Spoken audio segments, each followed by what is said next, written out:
ಇವು ನಮ್ಮ ಮನೆಯೊಳಗೆ ಕೆಟ್ಟ ಶಕ್ತಿಗಳು ಹಾಗೂ ನೆಗೆಟಿವ್ ಎನರ್ಜಿ ಪ್ರವೇಶಿಸದಂತೆ ಕಾಪಾಡಲು ಹಿರಿಯರು ಹೇಳಿರುವ ಕೆಲವು ಮುಖ್ಯ ನಿಯಮ.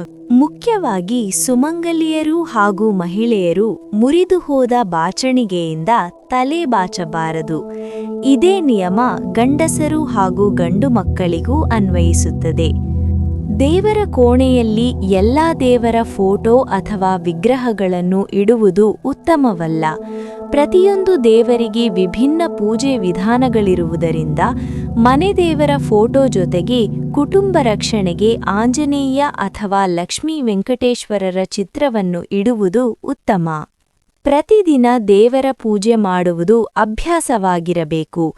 ವಿಶೇಷವಾಗಿ ಬೆಳಿಗ್ಗೆ ಮತ್ತು ಸಂಜೆ ದೀಪ ಹಚ್ಚುವುದು ಅತ್ಯಂತ ಶುಭಕರ. ಮಕ್ಕಳ ಹಳೆಯ ಬಟ್ಟೆಗಳನ್ನು ಮಸಿಬಟ್ಟೆಯಾಗಿ ಬಳಸಬಾರದು.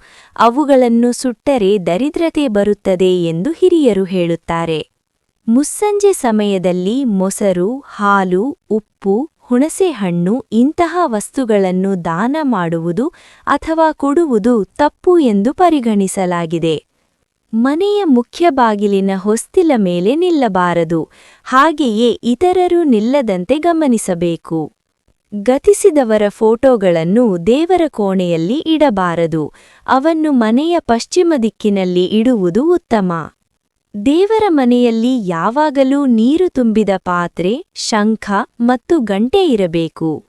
ಅಡುಗೆ ಕೋಣೆಯಲ್ಲಿ ಅಸಭ್ಯ ವರ್ತನೆ ಅಂದರೆ ರೊಮ್ಯಾನ್ಸ್ ಮಾಡಬಾರದು. ಇದು ಅನ್ನಪೂರ್ಣೇಶ್ವರಿ ದೇವಿಗೆ ಅಪಮಾನವಾಗುತ್ತದೆ. ಹಾಗೆಯೇ ಅಲ್ಲಿ ತಲೆಬಾಚಿಕೊಳ್ಳುವುದನ್ನು ತಪ್ಪಿಸಬೇಕು. ಮುರಿದ ಕನ್ನಡಿಯಲ್ಲಿ ಮುಖ ನೋಡುವುದು ಅಶುಭ. ಕನ್ನಡಿ ಒಡೆದಿದ್ದರೆ ತಕ್ಷಣ ಅದನ್ನು ಮನೆಯಿಂದ ಹೊರಗೆ ಹಾಕಬೇಕು. ಮೊರ, ಪೊರಕೆಗಳನ್ನು ಕಾಲಿನಿಂದ ತುಳಿಯಬಾರದು. ಅಕಸ್ಮಾತ್ ತಗುಲಿದರೆ ಗೌರವದಿಂದ ನಮಸ್ಕರಿಸಬೇಕು. ಸಂಜೆ ದೀಪ ಹಚ್ಚಿದ ನಂತರ ಮನೆಯಲ್ಲಿ ಕಸ ಗುಡಿಸಬಾರದು. ರಾತ್ರಿ ಕಸ ಹಾಕಬೇಕಾದರೆ ಹೊರಗೆ ಹಾಕದೆ ಒಂದು ಕಡೆ ಸೇರಿಸಿ ಬೆಳಿಗ್ಗೆ ಸೂರ್ಯೋದಯದ ನಂತರ ಹೊರಗೆ ಹಾಕಬೇಕು. ಎಲ್ಲ ದೇವರ ಅನುಗ್ರಹ ಪಡೆಯಲು ಮೊದಲು ಲಕ್ಷ್ಮೀದೇವಿಯ ಕೃಪೆ ಪಡೆಯಬೇಕು.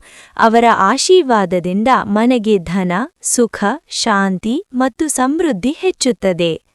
ಈ ಮಾಹಿತಿ ನಿಮಗೆ ಇಷ್ಟವಾದರೆ ದಯವಿಟ್ಟು ಲೈಕ್ ಮಾಡಿ. ಹೆಚ್ಚಿನ ಮಾಹಿತಿಗಾಗಿ ನಮ್ಮ ಚಾನೆಲ್ ಅನ್ನು ಸಬ್ಸ್ಕ್ರೈಬ್ ಮಾಡುವುದು ಮರೆಯಬೇಡಿ. ಶುಭವಾಗಲಿ. ಧನ್ಯವಾದಗಳು.